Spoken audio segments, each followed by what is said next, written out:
Hello, everybody. Welcome to the BioBus Student Town Hall Live. My name is Ashley. I am a BioBus scientist, and I'm going to be your host and moderator today. So I want to tell you a little bit about what BioBus does. So BioBus is, oh, just kidding. First, we have to go over this mystery microscope image. I wonder if any of you know what this thing is. We are zoomed way into a marine animal right now. And this is actually our first mystery microscope image that is in color. I wonder if some of you noticed. That's because we used a light microscope for this one and not an electron microscope. But I wonder if any of you got it. This is a type of animal called a tunicate. And it's actually, I know it doesn't really look like an animal, right? Because it doesn't have legs or heads or anything that we usually think of. But this is an animal that lives in a colony and they're all connected and working together. They're super, super interesting. And Molly loves them, so you'll probably hear a lot about them. Let me tell you a little bit about what BioBus does. So at BioBus, our favorite thing to do is to bring science to everyone. And one of the ways that we do that is with our mobile science laboratories, our BioBuses that are decked out with microscopes. And we bring the BioBuses to a different school every day. We also have our BioBase in Harlem. This is our laboratory space that does not move, and it is a part of the Zuckerman Institute. I think Marina changed my slides to Spanish. What a treat. Okay. But this is in the Columbia Zuckerman Institute, and we hold our internships here for college and high school students. And we also have after school classes here and weekend classes. Sadly, we can't do any of those in-person programs right now because of the pandemic, but we are working on some ways to bring people together to do science online. And I want to tell you a little bit about those things. So one of them is called Discover at Home. And these are online microscope classes where we bring science to a small class. Another one is our Explore at Home programs. And these are weekly science challenges where you can follow and do an experiment with a BioBus scientist. And we also have our student town halls. And what we have coming up is very special. We have something new to share with you this week. It is our first ever student town hall, totally in Spanish. And that's going to be today at 5. And we will have scientists taking your questions all about insects. It's going to be super exciting. So that's going to be on YouTube right after this. So you should check it out.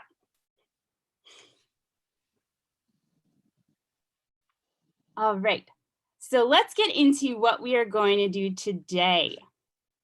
Today, we have 2 scientists here to talk to you about marine biology.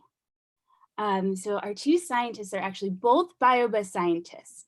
We have Mollie Thurman and Sarah Weisberg. They are both scientists who study marine biology. We also have Christine, who's a BioBus scientist, and she's in the chat, and she's going to be taking your chat questions. So Mollie, can you tell us a little bit about yourself first? Absolutely. Hi, everyone. My name is Mollie, and I have been working with BioBus for over 5 years now. I am a marine biologist. I grew up in Massachusetts, and I study the things that live along the shore of the ocean. So I started off by studying things that live on rocky shores. So where the ocean meets rocks, and it makes all these lovely little tide pools. And then I moved to New York City, and I wanted to understand how all different living things could live on materials like wood and stone and cement and plastic. And I found a lot of different kinds of animals there, which we'll get to talk a little bit about over today's event. but some of my favorites you've already seen are the tunicates, like what our mystery was. But sometimes I like to study things called bryozoans or even barnacles, like maybe you've seen in pictures of whales, those little white dots. So I like to study things that stick to the side of the ocean and all of the different ways that they interact with each other. Awesome. Thank you so much for being here, Molly. And Sarah, can you give us an introduction to you? Yes. Hi, everyone. My name is Sarah Weisberg, and I'm part of the founding team of BioBus. Right now, I'm doing a PhD, that's a doctorate degree in science at Stony Brook University, which is in Long Island near New York City. And I'm studying fish, these ones, and specifically looking at how fish might be moving and changing in response to or because of climate change. And not just fish, we care about the fish because I like to eat fish, maybe you like to eat fish, maybe you don't, but maybe you know somebody who likes to eat fish, but also all of the other ocean animals like lobsters and scallops that interact with fish and live in the same ecosystem. Thank you so much, Sarah. I am so excited to have you both here to help answer some of these questions. We got so many questions about marine biology. So we're going to start with the questions that were submitted ahead of time. We will also be taking questions from the YouTube chat. So if you have a question for us, please at BioBus and type in your question and we will have the scientists answer them. Alrighty, so let's get to these questions. Scientists, you will have 2 minutes to answer each question. As we've done in the past, I have my co-host Goldie the dinosaur here. If you start to run low on time, Goldie the dinosaur is going to make her way onto my screen, and that means that you have to wrap it up. Sound good? All right, let's do it. Okay, my first question is for Sarah, and this is from Jonathan, who's 11 and goes to PS 155. He wants to know, how big is the ocean? Great. That's a really good question and an important place to start. So let's look at a map. If you look at it, especially over here in the Pacific, but even over here, the world is mostly ocean. So roughly about 70% of the entire world is covered in ocean. That's a lot, right? Okay, so most of the world ocean. Not only that, but the ocean is mostly very deep. And Molly was talking about, all the little critters that live in the shallow water, which there's a lot of them there, but most of the ocean is just big open space and very deep. Roughly 12,000 feet. Okay, 12,000 feet.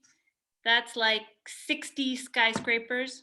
Or if, I don't know, maybe you're 4 feet, that's like 300 of you stacked on top of each other.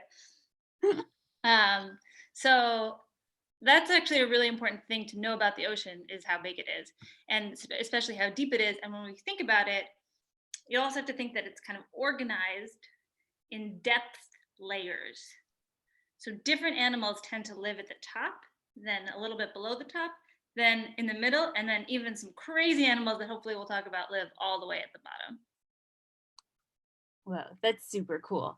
All right, thanks, Sarah. My next question comes from Jefferson, who is 11, and he also goes to PS 155. Jefferson wants to know, how does the environment look like in the water? So that question is for Molly.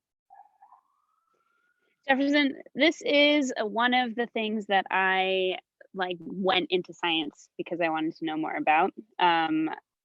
It's really interesting because we can really mostly only see the surface of the water. Sometimes if you put goggles on, you might see a little bit further down, but science is the best way if you want to get a picture of what's really, really deep down. We mostly put the ocean and marine environments into 9 different categories. So I'll show you what those 9 are. And we've learned about them by getting on equipment like scuba suits and diving down in them and looking at all the animals that live there.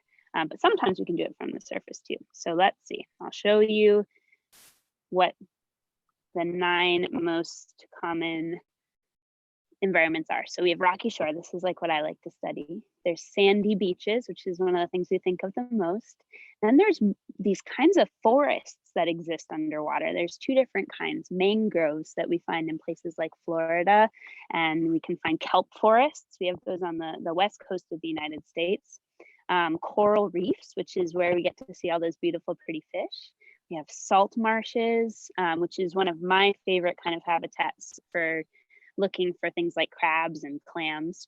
Of course, there's the polar regions where it's really cold, and we have things like icebergs and really different kinds of marine mammals. And then there's the very, very deep sea, kind of like where Sarah was just describing, at the very bottom of the ocean.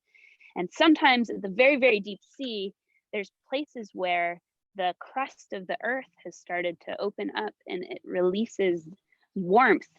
And that warmth can make these things called hydrothermal vents. And that is another thing that we find. So all of these are how environments can look under the ocean. There's not just one way that it can look.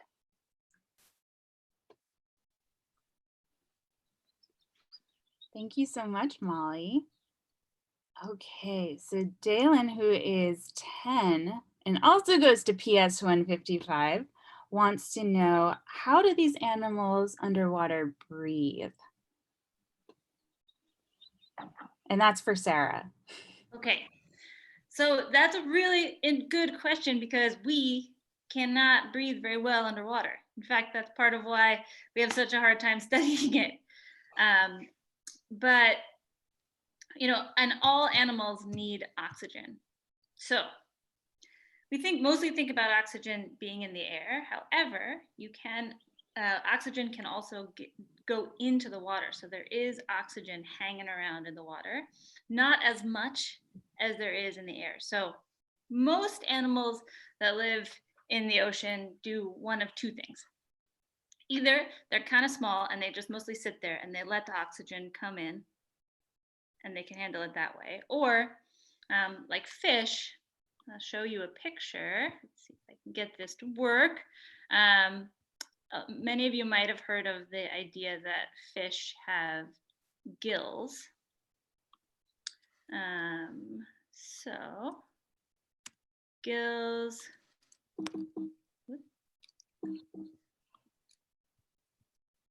Look like this. And the fish, when they take in water and they push it over the gills, and the way that they do that allows them to take up a lot of the oxygen from the water directly. There are also marine mammals like whales, and whales, just like us, need to breathe air. So they need to come to the surface and they blow out their nostrils when they're at the surface, and then they take in air as well, and they can also dive back down. And they can spend a lot more time in between breaths than we can. Yeah. That's awesome. Thanks so much, Sarah. I've never seen gills like that, all exposed. All right, Christine, do we have any questions from the chat yet? You already have fantastic and a lot of questions. So I'm just going to start off with one, and you can decide who wants to answer that. So Eli asks, how many fish are in the ocean?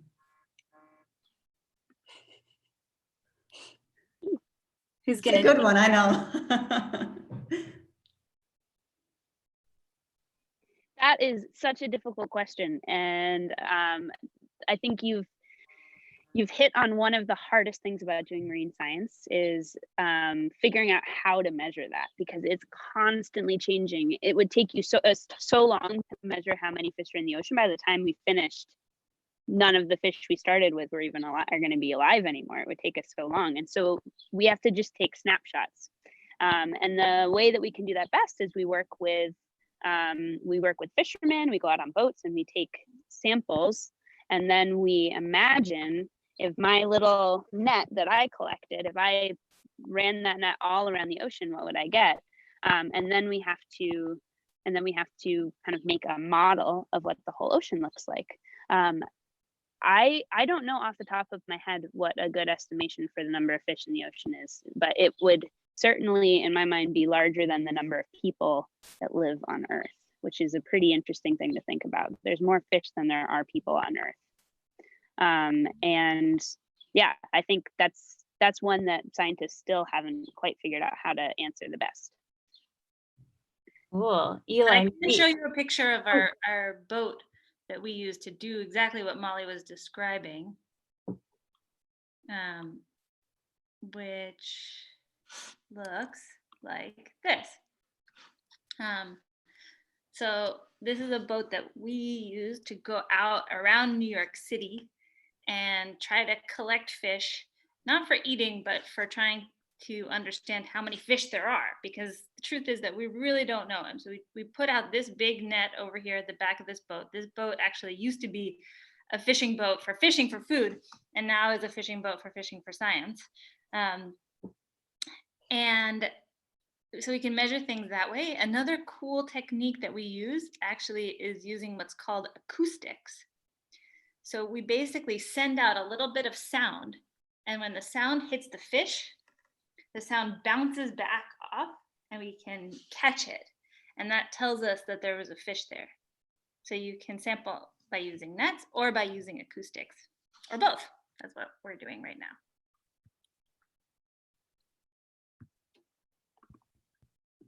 That's super cool. Eli, maybe when you grow up, you can work on a project just like that, and you can tell us how many fish there are in the sea.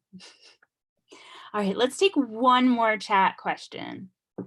Yeah, I have another very good question. So it's actually a little bit of geology inside, like prehistoric geology. So Ayat, and I hope I got this name right, is asking, how did the world get a lot of water? What an interesting question. Yeah, so that's actually, there's no clear answer to that question. And there's still some theories.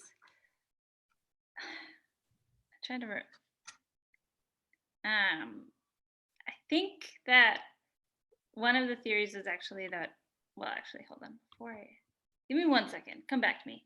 Let me double check this. Molly, you want to take a stab at it for a sec?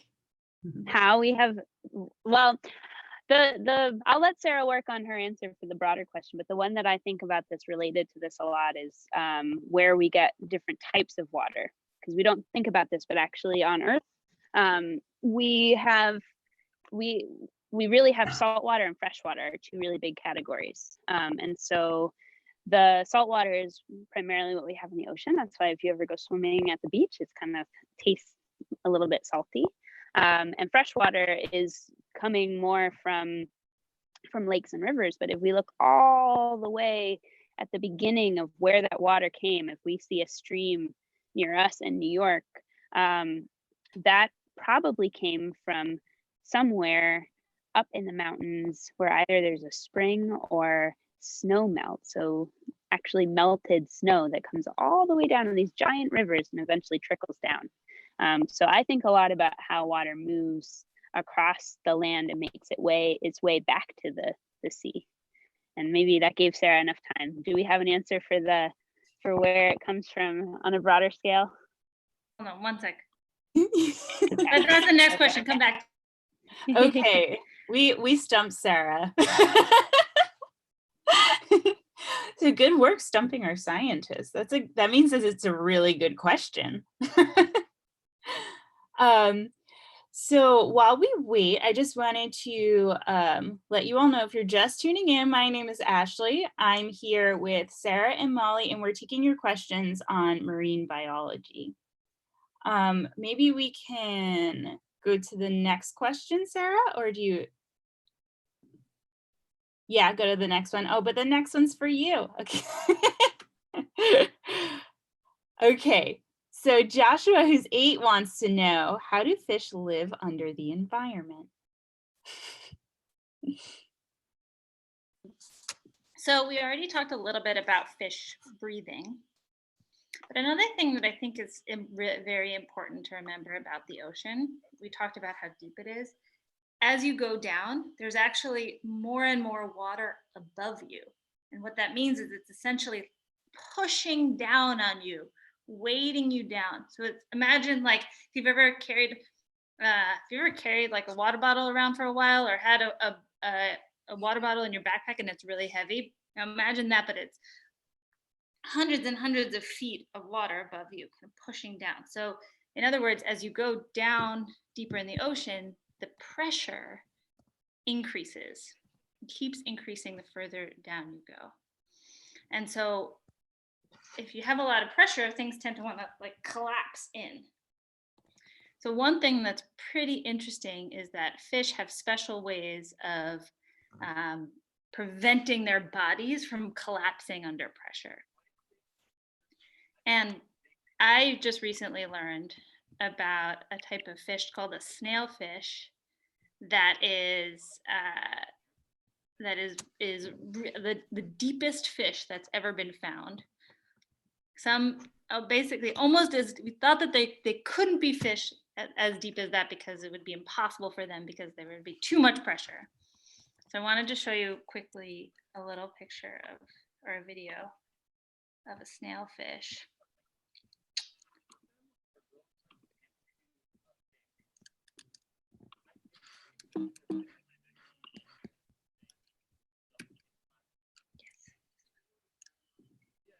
No, this one. And you'll notice that they almost look transparent. They almost look like jelly. And we found them by putting basically kind of a bait all the way at the bottom of the ocean, so almost as deep as you can be, 7,500 meters. And so you put a bunch of food down there and you set up a camera and you try to watch them come around. And I just think that these are some of the coolest, weirdest looking things I've ever seen. So that, yeah, this is crazy mouse too. So that's, I think, one other really interesting way to think about fish in the context of their environment. It's almost harder to think about because we don't really know what it's like to live under so much pressure, but it's critical for all ocean animals, including fish.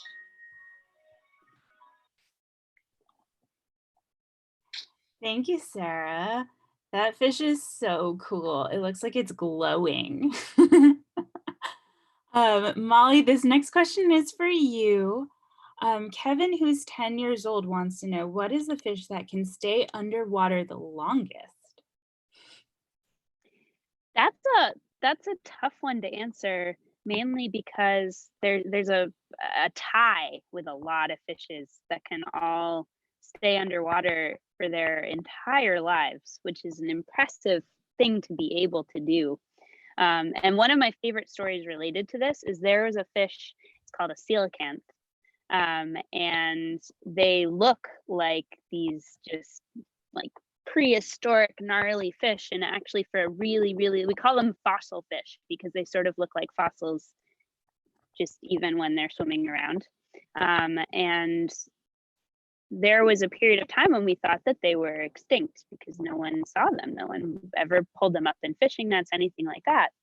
And then after, I think it was about 15 or 20 years of never seeing any of them, we pulled one up, and it's because they live in the deep sea, and a lot of things that live down there can have their entire life cycle happen without ever needing to be at the surface. It's actually more rare when fish have part of their life where they leave and come out on land, or a lot of fish have rivers and the sea in their life cycle, but fish are not like marine mammals like whales, where Sarah showed they have to come up to the surface to breathe. they don't need to do that. So a lot of them can have their babies and the eggs will hatch and then they'll be larvae and then they grow up and they can stay underwater the whole time. Cool, thank you. All right, our next question comes from Eric, who's 8 years old, and he wants to know, how do fish eat? And that's for Sarah. Thank you. So most fish have jaws like us that they chomp around on whatever they're trying to eat. And fish can have a pretty wide diet depending on the fish. So some fish can eat small fish tend to eat little tiny things like what we call plankton. You might have heard of that from SpongeBob, which are also known as copepods, krill, other little small animals in the water. Some fish can also eat other fish. Fish can eat things like jellyfish. Fish can eat a fish that I'm studying right now tends to like to eat lobsters and crabs. So basically, if there's something in the ocean, there's a fish that's going to eat it. And it's good to remember too that sharks are a type of fish. So when you think about sharks, you're also talking about fish. Ooh. Now that I have the screen also, I did want to go back because, so what I wanted to say about this question about where the water comes from, I wanted to look up because there's a couple of different theories. And one of the most common theories, one of the most accepted theories now is that it actually came from other sources, other parts of there was an impact, things like wet comets actually brought water to the earth. That's only one hypothesis. There's another one called the native water hypothesis, which is actually that water was stored in Earth's rocks and gradually kind of leaked out. And a third kind of leading hypothesis is that it's biological, in that bacteria, when life first started evolving, that changed a lot of the gas and other chemical composition of the planet in a way that allowed for water formation. So it's such a good question because even though scientists have one theory that we think is kind of right at the moment, it's still an active area of research. And Sarah, what does it mean that it's a theory? Does that mean that we're guessing? Good question. So all of science, is kind of, we don't like to say that things are 100% definitive. We have ideas and we try to generate evidence to support those ideas. And then based on the evidence that we develop, you construct a theory, which is an explanation that makes sense, that fits with at least most of that evidence, and can explain what we've seen, and also can predict what might happen in the future. Ooh, okay, so there's a lot of work that goes into a theory. Yeah, and just because something's a theory doesn't mean that it's just a guess. I mean, it can be, but theories that are accepted theories means that there's been a lot of work to try to find evidence in support of those theories. Cool, that totally makes sense. Thank you. All right, Christine, you have some chat questions for us? Yeah, we got many more fish questions, so I'm just gonna say them to you. So Peter is asking, how do you make goldfish mate? And it actually is also one. He's actually, how can you make goldfish make more fishes? Who wants to take that one? People are very curious about goldfish babies. Yeah. I have no idea. I should say most of the things that I study are invertebrates, which mean they don't have any bones in their body. I don't normally study fish, but I know that a lot of fish, I don't know about goldfish, but I know a lot of them use chemical signals in the water. So they can release a little bit of water or a little bit of pee into the water, and then they can kind of swim around and they can use those chemicals to find another parent for their baby, and then they can lay eggs usually, and the eggs develop outside into tiny little fishes, and then they hatch. But yeah, it all starts with the kind of signaling that they release into the water to find other fish.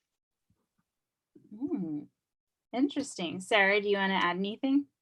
Well, I do have some goldfish right here. Don't know if you've noticed, but they have. I haven't seen them made. I don't think yet.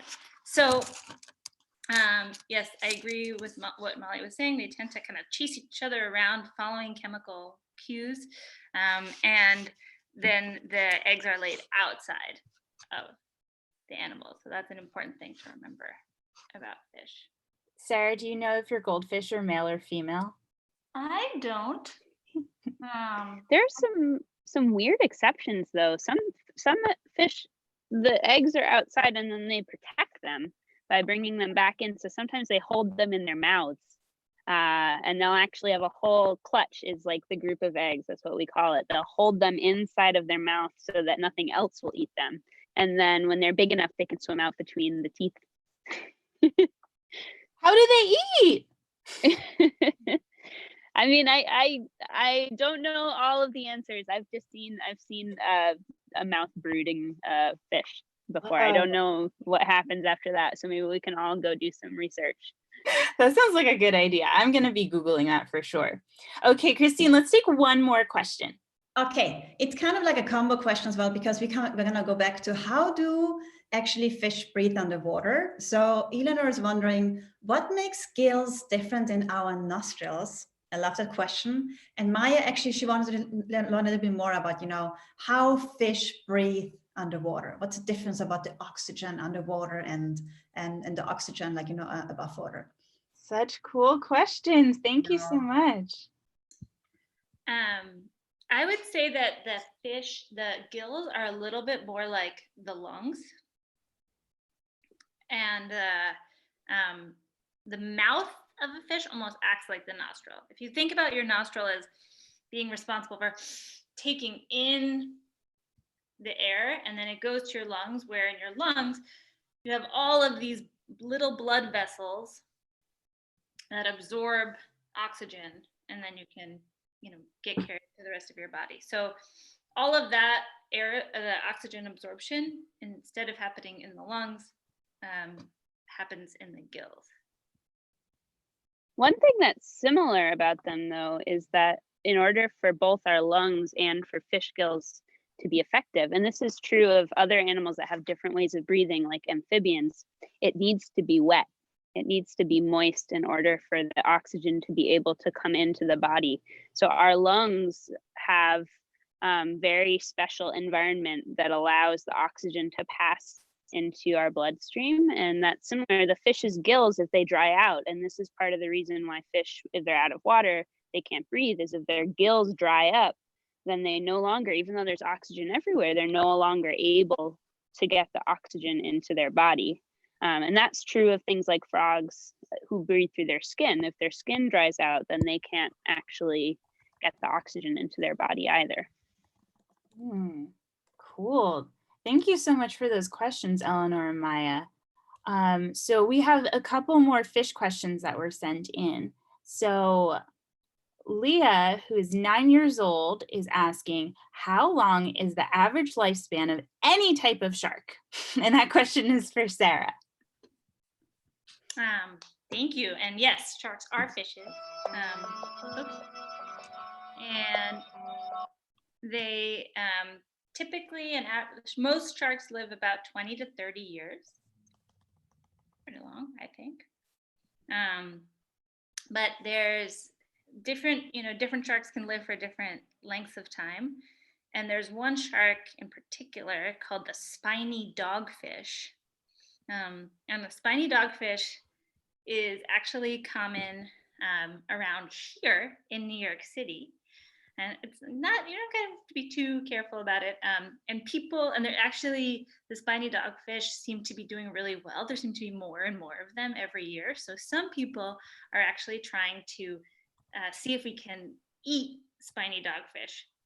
They might be more sustainable for the environment to eat something like spiny dogfish than some of the other fish like cod, which we don't have as much of as we used to. So these spiny dogfish can live up about 100 years. And there's also been evidence of a shark called the Greenland shark that probably lived for about 400 years when it died, roughly. 400 years, that's really old. That's really old. Whoa, amazing. Wow. So our next question comes from Shayla, who is 7 years old and goes to PS 98. And Shayla wants to know, what does a tiger shark look like? And that's for Mollie. That's a great question. I have always thought tiger sharks are really beautiful because they have this pattern on them, which is where they get their name from. Kind of looks like tiger stripes, but what I think it looks like even more, as someone who's been swimming underwater, is the pattern that the water makes on anything on the ground, because of all those little ripples. In this picture, you can see it really well. Up at the surface of the water, there's these tiny little ripples, and then it helps.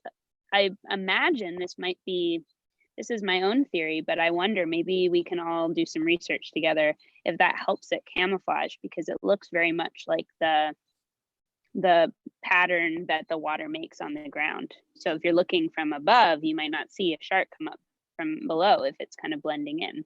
That's my theory, but the things that I do know about it are here on the side. So they can grow to be 10 to 14 feet long, which is pretty big. This person in the drawing is 6 feet tall. So that's pretty big. And they can weigh up to 1,400 pounds. So that's a pretty big fish. But the other thing I want to point out is that they are in we call the red list, is the list of how endangered a species are, and they are in the nearly threatened category. So that means that there aren't that many of them, and we have to make sure that they're not endangered or vulnerable, but they're on their way. So they're one of the ones that is actually being threatened by people. Thanks, Mollie. That leads really nicely into our next question from Dylan, who wants to know if there are any marine animals that are endangered. And I'm just wondering, how do they get endangered? What happens to them? So that question is also for you, Mollie. Yeah, that's a thing that's actually really related to what I studied. So the program that I went to school for was for conservation biology. And what that means is we study different types of living things, not always animals, sometimes plants can be endangered too. And we look at how many of them are left by counting, like we were talking about counting fish before. We can take samples and see how many we find in different places. We can do this different ways for all different species, but the times when we get really concerned about whether a population of animals is in trouble is if we see that there's not enough of them for them to find another one to have babies with, which would really impact the numbers that there can be in the future. And one way that can happen is if a habitat gets hurt. So if let's say there's a certain kind of coral reef that a fish lives in, and there's all these fish living together. Imagine if something went down the middle and killed a bunch of the coral reef. Then there might be some fish on one side and some fish on the other, but they might not be able to find each other anymore. So we call that fragmentation. If a habitat gets fragmented, then it can mean there's a lot of endangered species. And actually, coral is a really good one to talk about because a lot of coral species are endangered right now. And they're endangered because of the warming ocean temperatures because of climate change. So we see that there's something called coral bleaching happening in the oceans, where inside of coral there are these tiny, tiny little, amazingly, coral are actually animals. And inside of them, they have a friend. We call it a symbiont, but we can think of it as a friend, a little algae that lives inside of its body and makes its energy. So that would be like, imagine if you had your food, like a salad, healthy food growing inside of you, so you never had to eat it, but you could feel like you just ate a big healthy salad. That's how corals have these little algae inside their bodies. And when the ocean gets really warm, they get stressed and they spit it out. And then it can lead to corals getting endangered. And like I said, the corals getting endangered can actually lead to lots of other things. So this is one place that scientists think a lot about when we're worried about threatened sea creatures. Thank you so much, Molly. All right, let's go to the chat. Do we have any questions from the chat, Christine? Absolutely. So actually, I have got a lot of questions about sea turtles. So Gia from ICS Charter School in Brooklyn, 2nd grade, is wondering, turtles eat jellyfish and are not getting stung. How do sea turtles eat jellyfish? Great question. I want to know the answer. So that's a great question, Gia. And so for every type of venomous creature out there, there's usually something that finds a way around it. And this is a really good example. So sea turtles swallow jellyfish whole, and they have these little spines basically all along their mouth that can basically protect them from the venom. And it's like a little bit of a shield, an in-mouth shield. Yeah. The other thing, though, I want to say is that not all jellyfish are stinging jellyfish. And there's a lot of not just jellyfish, but jelly-y things in the ocean. There's what we call salps, and something called ctenophores. There's a lot of jelliness in the ocean, and in fact, as we're studying the ocean now, we see that in many places the jellies seem to be going up. There seem to be more and more jelly everywhere, and scientists used to think, this is another good place to talk about kind of theory. Scientists used to think that nothing could ever eat jellies. Once something's a jelly, that's it. There's no other place for it to go. And recently, been discovering in certain places some fish actually that are able to eat those jellies and get energy from them. So yeah, I think the jelly science, the predator jelly science, is really one of the cutting edges here. You heard it here, folks. Get into jelly science. It's up and coming. For sure. All right, let's take one more question from the chat. Sure. Zion actually is wondering, how do fish protect themselves? That's a really cool question. I want to know about that. So many different ways. I think the fish that they can camouflage themselves by looking like their surroundings. So if you Google the oyster toadfish, that's a pretty good one. They look kind of like bits of rock and algae on the bottom of the ocean. They can hide, so sometimes they're really tiny and they can fit in between little crevices. They can have big sharp teeth. They can, keeps things away from them. So many different ways. There's about as many ways for fish to protect themselves as there are species of fish. They also because in big schools, big groups of fish, so that they kind of protect each other, which is one thing that I think is pretty cool. Yeah, awesome. I want to show you. Can I show you one of my favorite fish? It's sort of related to this question. So here we are. So this fish is called a mola mola, and it's huge, and it sits mostly at the surface of the water, and so it kind of protects itself by being like really lazy and really big. I think they get to be like 15 or 20 feet long or something crazy like that, right? And I think they're the heaviest fish. Yeah. We actually have seen these off of the shores of New York as well. So there's some local friends here. Wow, those are our neighbors. They're our neighbors. Yeah, don't forget the mola mola. If you remember one thing, read more about mola mola. And they start off though tiny, like all fish. So this is just a millimeter, and they, millimeters, super, super, super tiny. And maybe this little baby fish is 2 millimeters, but it has this kind of protective, sharp edge around it before it can turn into this monster. So that's another thing to think about when you think about fish and protection is often the strategies that work for the adult fish don't work for the young fish. And so there needs to be protection that goes all along the way. And a lot of people who study fish, that's what they're interested in, or really have to think carefully about.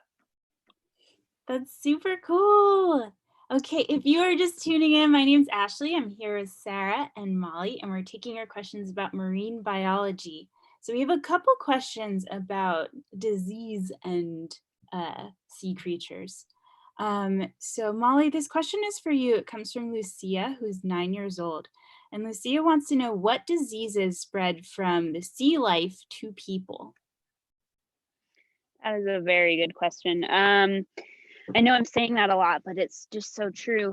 When we think about disease and sea life, we're almost always, the scientists are mostly thinking about the other direction, where people can make sea life sick from things that we have. And that's because a lot of our homes, when we have, our bathrooms, our sinks, our showers, and all of those things can actually release all of our waste into the ocean.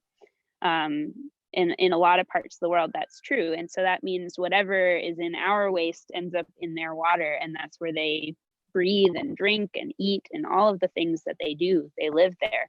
So we can make them sick. And people can also get sick from that waste, but there are ways sometimes that people can get sick from the same things that make animals sick. And so I can tell you one example of that I know about, which is if we look at,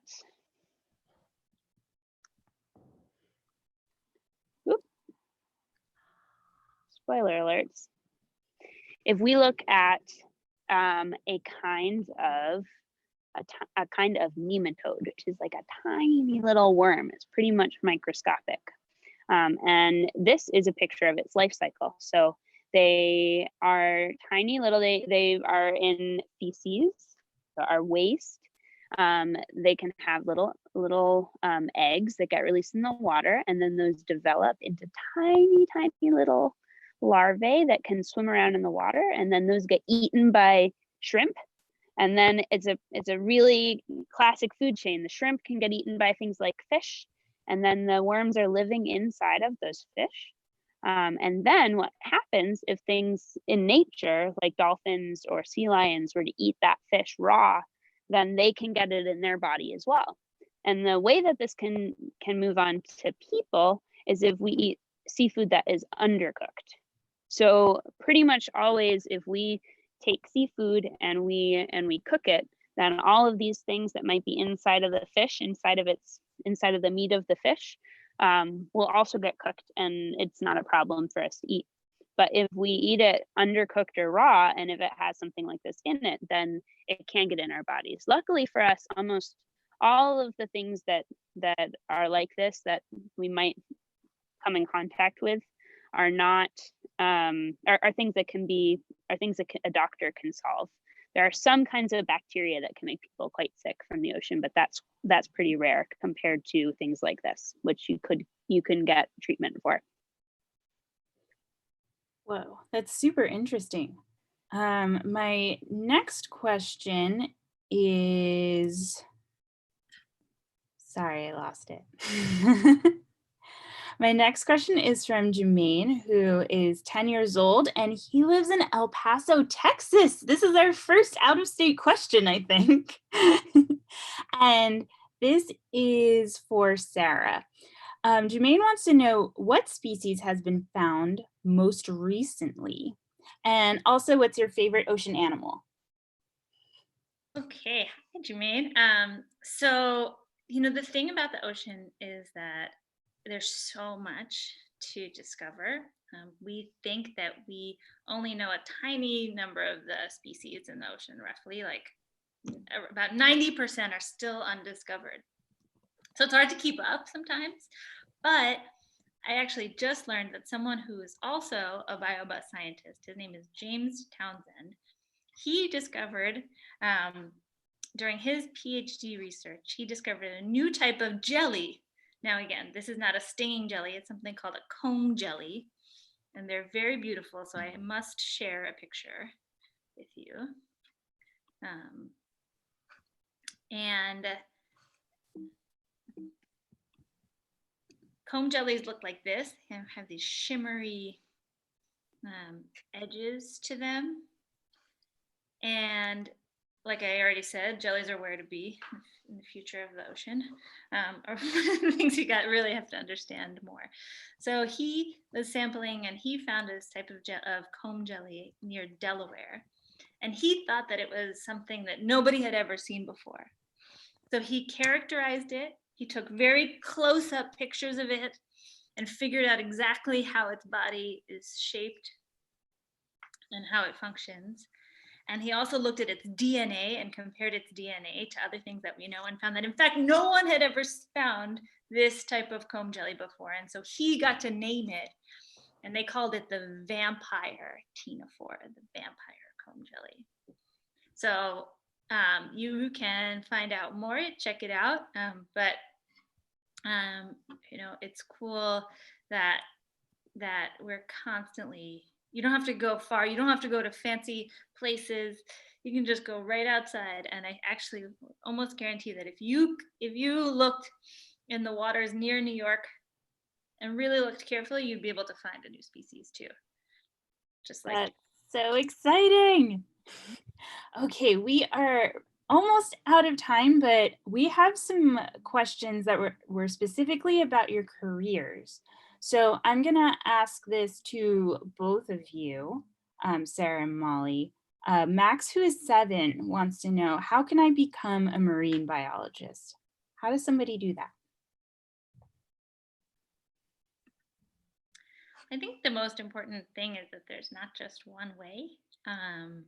And for me, I actually am just going back to school after a long time not being in school.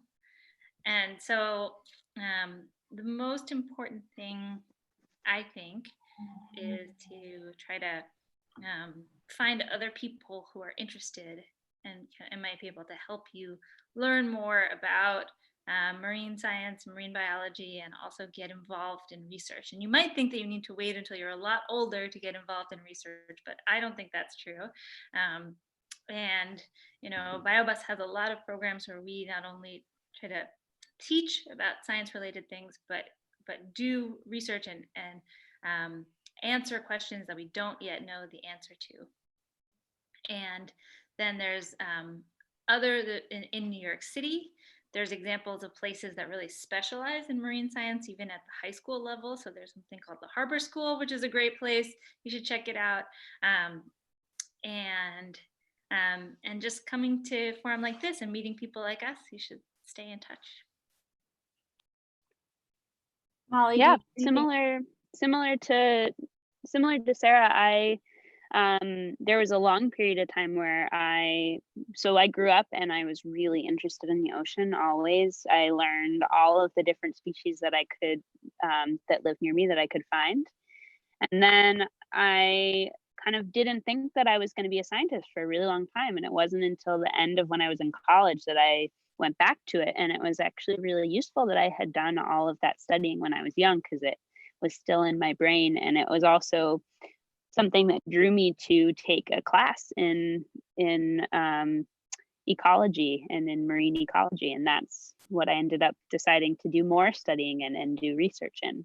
So for me, it was recognizing that I was just very curious about it, and from a really young age. And sometimes the things you're curious about when you're really young can still be exciting and make you curious when you're older. And that's part of the reason why I love my job so much.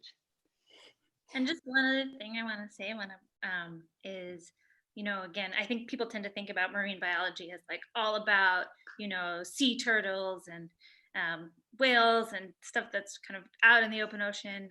But really, you might not know this, but many, and if not maybe most of the effects of things like climate change and pollution and are actually being felt in the ocean. So the ocean is taking up a lot of the impact of climate change, including that's actually taking in a lot of the carbon dioxide that people are putting into the air.